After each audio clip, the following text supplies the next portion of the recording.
আসসালামু আলাইকুম। এদিকে একটা জিনিস দেখছি, এটা আপনাদের একটু দেখাই। চলেন দেখি। ছাদের উপর একটা জিনিস দেখছি।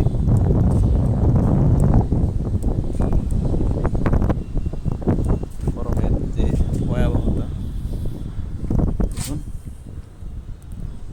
এটা কিছু কি দেখতে পাচ্ছেন? এই দেখেন, গরমে কিভাবে কাঁপতেছে দেখেন খরগোশটা। কেউ হয়তো এখানে রেখে গেছে বাসা করে দিয়ে উপরে, তবে প্রচণ্ড গরমে এটা কিন্তু কাইল হয়ে যাচ্ছে।